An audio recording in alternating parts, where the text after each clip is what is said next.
দীর্ঘ ৮ বছর ধরে ভৈরব যাওয়া হয় না। ৮ বছর আগে গিয়েছিলাম ভৈরব। সেই ৮ বছর আগের কাহিনীটা আজকে আপনাদের মাঝে শেয়ার করব। সেদিন ছিল পহেলা বৈশাখ 2018 সাল এপ্রিল মাসের 14 তারিখ। আমার হাজব্যান্ডের বন্ধুরা তাদের গার্লফ্রেন্ডকে নিয়ে মেঘনা নদীর ব্রিজের নিচে যাবে ঘোরাফেরা করার জন্য। আর তার খুব ইচ্ছা আমাকে নিয়েও সে ঘুরতে যাবে তাদের সাথে। সব বন্ধুরা একসাথে তাদের গার্লফ্রেন্ডকে নিয়ে ঘুরতে যাবে, যেহেতু তার বায়না তো থাকতেই পারে। কিন্তু আমি এমনিতে ওর সাথে বেশি একটা ঘুরতে কোথাও যাইতাম না। আর তাও ভৈরব কিন্তু আমাদের বাজিতপুর থেকে অনেকটাই দূর। আমি তো একদমই রাজি ছিলাম না, কিন্তু এত বেশি রিকোয়েস্ট করতেছিল যে রাজি হয়ে গেছি। তারপর প্রাইভেটের কথা বলে বাসা থেকে বের হলাম যে আম্মা প্রাইভেটে যাব। আমার আম্মা জানতোই না সেদিন যে পহেলা বৈশাখ ছিল। তারপর আমরা মেয়েরা যারা যারা যাওয়ার কথা ছিল আমরা একসাথে রেডি হয়ে ভৈরব যাই। যাওয়ার সময় আমি ভয় পাইতেছিলাম যে আমার কিন্তু দুপুরের আগে বাসায় যেতে হবে, কিন্তু যেতে যেতে দুপুর হয়ে গেছিল। ঘোরাফেরা করতে করতে প্রায় বিকেল 4টা বেজে গেছিল।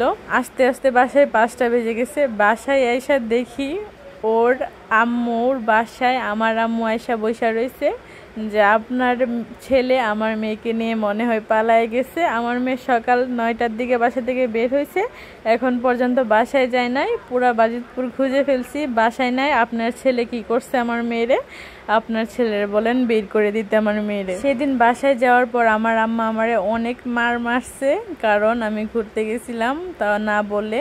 2018 সালের দিকে যখন কেউ শুনতো যে এই মেয়ে ছেলের সাথে প্রেম করে বা রিলেশন করে বিয়ে করছে, এই জিনিসটা নিয়ে এত বেশি ট্রল করতো কি আর বলবো। কিন্তু এখনকার দিনে প্রত্যেকটা ঘরে ঘরেই এসব হচ্ছে। এখন আর কেউ এগুলা নিয়ে নেগেটিভ মন্তব্য করে না, কারণ তারা নিজেরাও ভয় পায় কখন জানি তাদের ছেলে মেয়ে এই কাজ করে বসে।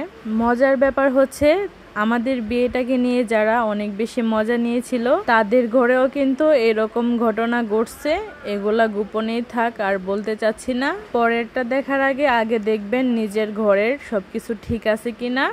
নিজে ঠিক থাকলে পরেরটা ভুল ধরতে পারবেন। বিয়ের কিছুদিন জামাই বেকার থাকার কারণে কিছু মানুষ তো এরকম ভাবে খোঁচা দিত যে কি গো বোন, বিয়ে যে হয়েছে খাটে ঘুমাও নাকি মাটিতে, ঘরে খাট আছে নি?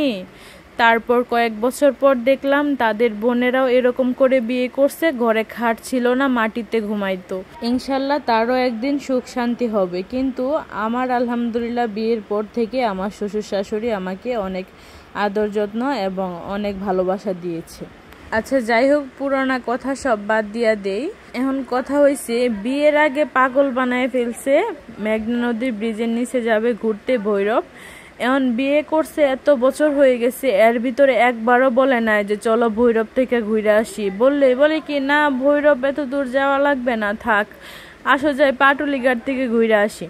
মানে কি কইতাম রে ভাই, যা একটা রাগ উঠে মাঝে মধ্যে। তো আমি বলি যে আগে পাগল হয়ে পড়ছিলা ভৈরব যাইবার লাইগা ঘুরবার লাইগা, আর এখন 7 বছর হয়ে পড়ছে তুমি আমার ভৈরব লয়ে যাও না। এই ভৈরব ঘুরতে যাওয়ার কারণেই কিন্তু এই অল্প বয়সে বিয়াটা বইতে হইছে। পরিবারের সবাই জানছে আমি তার সাথে একদম সিরিয়াসলি প্রেম করে অন্য জায়গায় বিয়া দিতে চাইছিল, তাই কিন্তু আমরা নিজেরা বিয়ে করে লাইছিলাম। কিন্তু বিয়ে করার এত বছর হয়ে গেল, এরপরে বেটা একদিন আমারে ভৈরব লয়ে গেল না, অন্য ঘুরতে লয়ে যাবে তো দূরের কথা, বেটার নামে মামলা দেওয়া দরকার।